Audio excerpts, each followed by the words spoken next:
I think I need to continue to be honest with the president, and that honesty is in places of disagreement. I've spoken to him directly about how I think of ICE as a cruel agency that does nothing to serve the interests of public safety. And I've spoken about how I think that ICE should be abolished, and we should have an immigration system that has humanity at the heart of it. And also, the president, he is a New Yorker. In that first meeting, as much as we were having a conversation as the mayor and the president, we were also having a conversation as two New Yorkers, even at one point talking about community boards and zoning laws.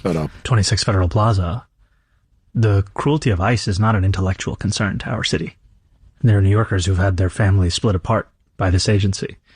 I get texts on a regular basis from both people that I know and those that I've never spoken to before asking me for help.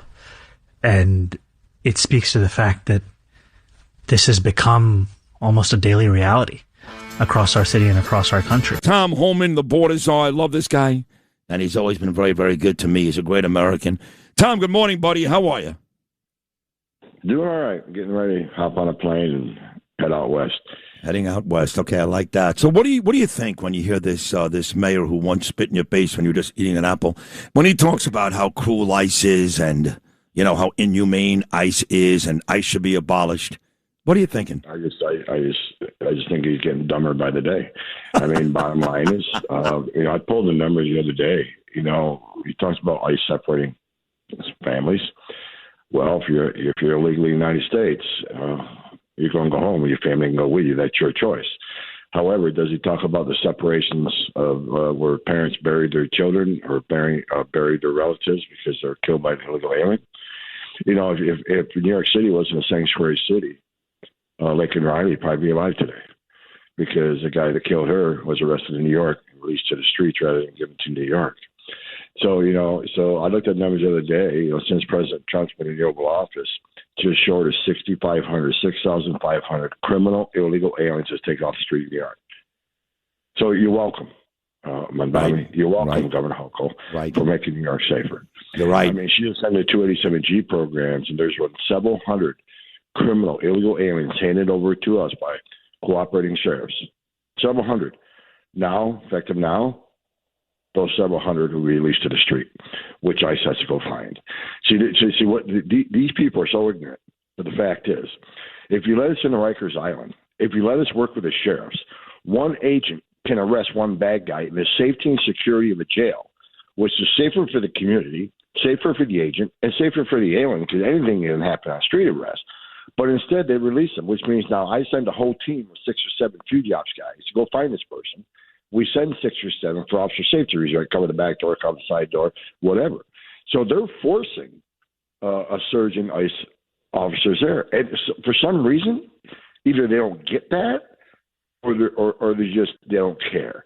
And they keep messaging that ICE are bad people. I'll tell you what, his discussion with President Trump didn't go anywhere because last night I watched President Trump's speech. And he had all the support in the world for the men and women of Border Patrol and ICE. We're not going to stop doing what we're doing. This is why he was elected to be president of the United States.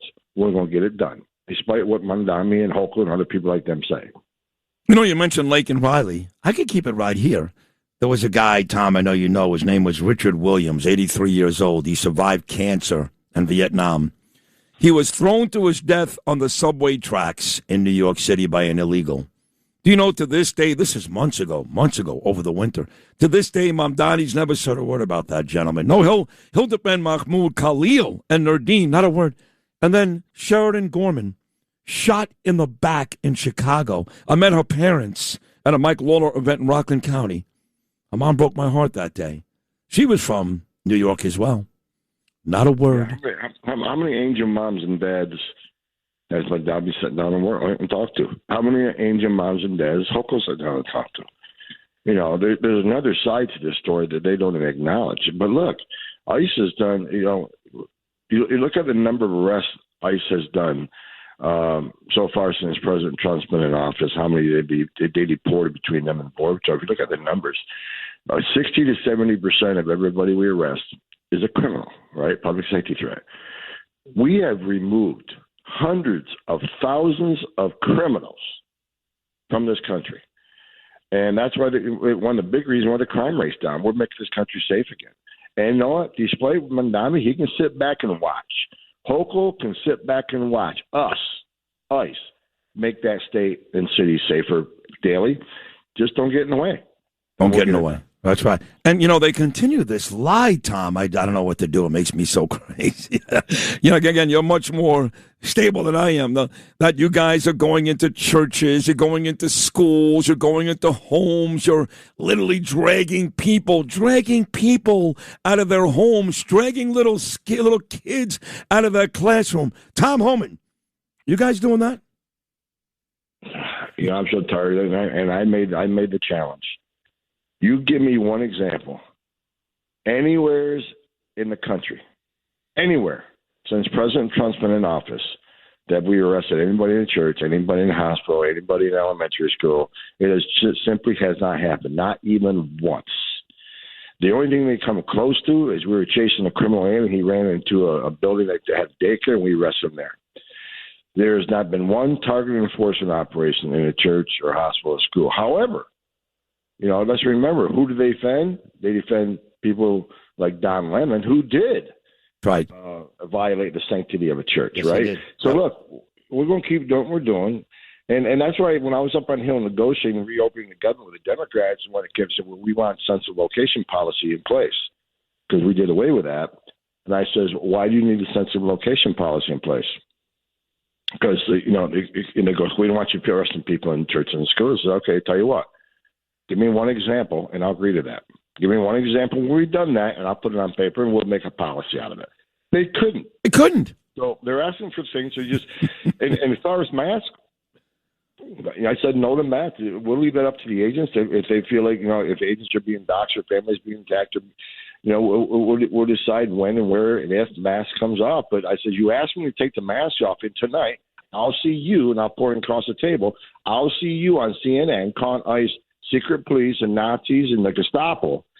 You want to take the mask off, but you won't change your rhetoric. You won't change your hateful rhetoric. And I said, you and I talked about this a year and a half ago. I said, if this hateful rhetoric doesn't stop, there will be bloodshed. And there has been. Now people are saying, I made a comment the other day of the last couple of incidents. I said, if people comply with law enforcement officers, it wouldn't have got to that extreme. And man, I take hate for it. But the bottom line is, if you just comply with law enforcement, tragedies are less likely to happen. Whether it's their fault, the officer's fault, these shootings will be investigated. We'll find out, what happened in these last few incidents. But it does come down to the responsibility to comply with law enforcement. You can't just run from a law enforcement officer. That raises the chances of tragedy. You just can't put hands on a law enforcement officer. You can't use a 2-ton vehicle as a weapon against law enforcement officers. And I think some of these people who have done that feel emboldened by the hateful rhetoric that ICE is not a real law enforcement agency. ICE are Nazis and they're racist or fascists. Every protest I've seen, they got signs that says resist. So to that small percentage on the left that are already nuts, that type of stuff emboldens them to take action and to not comply. That's it. And, I got to say this. You talked about the angel moms. We haven't seen Mamdani sit down with any angel moms, and people have been killed in New York by illegals, his state, his city. Same thing with Hochul. They don't talk about the innocent victims of that, and they don't talk about the innocent ICE agents who have been murdered in our country. Now, look, I don't know the specifics, Tom, I'll be honest, about the Texas and Maine cases last month, but I'm going to say this, at the risk of sounding insensitive. They didn't deserve to die, but anybody who calls Alex Preddy and Renee Good innocent are not paying attention. Because if they were in their homes, you wouldn't have dragged them out, and they wouldn't be dead.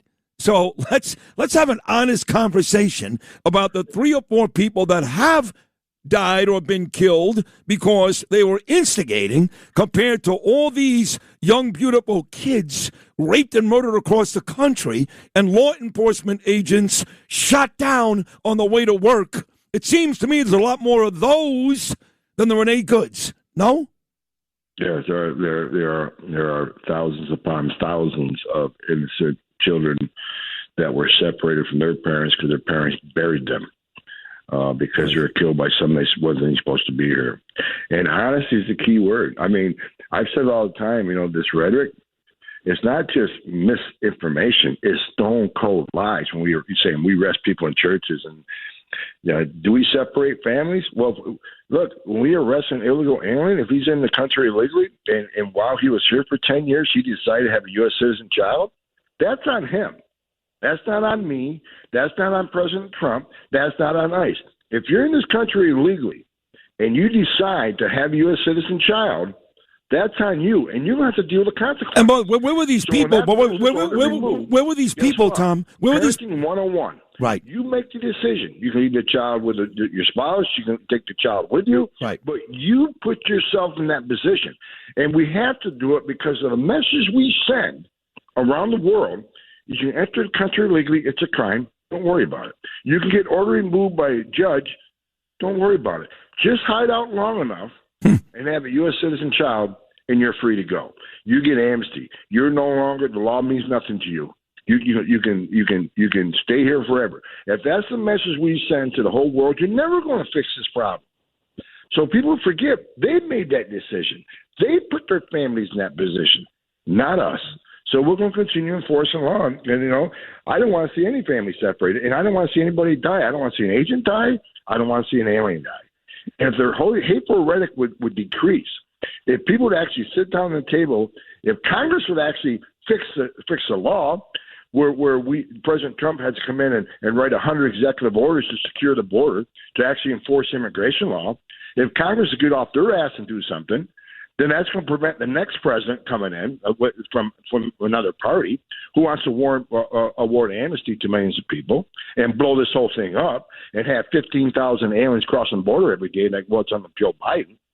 So, what scares me is when President Trump's gone, hopefully we'll have, somebody in the Oval Office going to continue exactly what we're doing. But Congress needs to solidify this. They need to codify this because I'm scared to death if someone from the far left gets in that Oval Office, it's game over. And we cannot. We are already America already sees the damage Joe Biden has done. We're arresting and removing people at record numbers, but it's going to take decades to fix the damage that man has done. And so that's what scares me the most. We're working our ass off, for 4 years under the greatest president in my lifetime, Donald Trump. And I'm afraid at the end of the 4 years, they're going to turn the spigot off and we're in trouble again. I agree with you. That's what concerns me every day, that Congress don't get off their butt and codify the success we had in creating the most secure border in American history and enforcing immigration law, which sends a message to the whole world. Don't spend your life savings to make that dangerous journey to come here because you're here illegally. You need to go home.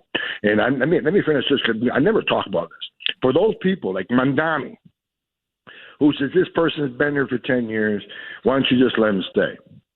Because he cheated.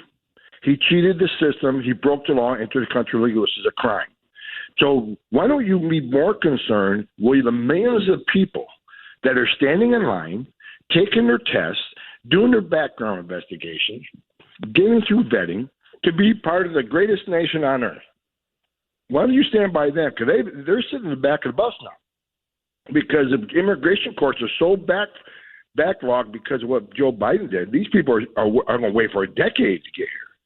And you want to talk about the 90% of illegal aliens came under Joe Biden that says, well, we're asylum cases. 90% of those cases will end up in the order removal. They've clogged the system up for a decade. Meanwhile, there are thousands of people in this world that really are escaping fear and persecution from their homeland that really do need our help. And guess what? They're sitting in the back of the bus. Yeah. So let's think about those people who want to do things the right way, who's been screwed by the system. So, let's not forget those folks. No, that's a great point. Two more, we'll let you run. The Borders Arm, the American hero. I love this guy so much, Tom Homan. Congressman Randy Pine was on about a half hour ago, Tom, out of Florida. He's great.